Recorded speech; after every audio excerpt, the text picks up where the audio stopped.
মুন্সিগঞ্জের মীরকাদিম নূরপুরের আকাশে সোমবার বিকেলে উড়েছে শুধু বিজয়ের রং।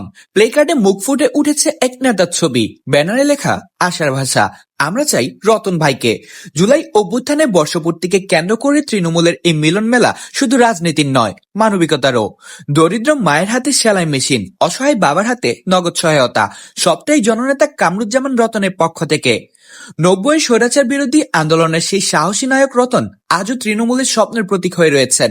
বক্তারা বললেন, আগামীতে মুন্সিগঞ্জ ৩ আসনে তারা চান রতনকে এমপি হিসাবে দেখতে। কামরুজ্জামান রতন ভাইয়ের পিছনে আছি।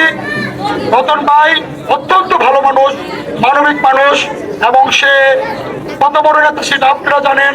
সে জিয়াউর রহমান পরিবারের একজন, সে তার সর্বোচ্চ ত্যাগ স্বীকারী নেতা। তো রতন ভাই আসলে আমি মনে করি শুধু আমরা না, যারা বিএনপি সংগঠন নাও করেন, সাধারণ মানুষ যারা আছেন, রতন ভাই যদি আসে ইনশাল্লাহ আপনারা মূল্যায়ন পাবেন। আপনারা যে কেউ রতন ভাইয়ের কাছে গিয়ে দাঁড়াতে পারবেন।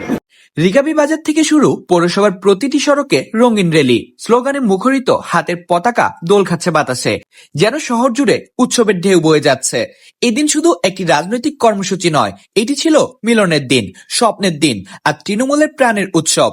নূরপুর থেকে রিকাবি বাজার মীরকাদিমের আকাশে আজ বেজেছে বিজয়ের বাঁশি, আর তাতে ধ্বনিত হয়েছে একটাই বার্তা, রতন ভাই, আমরা আপনার সাথেই আছি।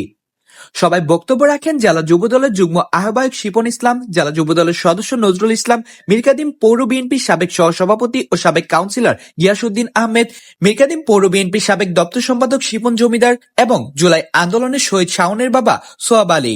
অনুষ্ঠানটি সভাপতিত্ব করেন মীরকাদিম পৌর বিএনপির সাবেক যুগ্ম সাধারণ সম্পাদক ও পৌরসভার সম্ভাব্য মেয়র প্রার্থী বিপ্লব মাহমুদ। কামরুল হাসান সাফিন, মুন্সিগঞ্জ টিভি।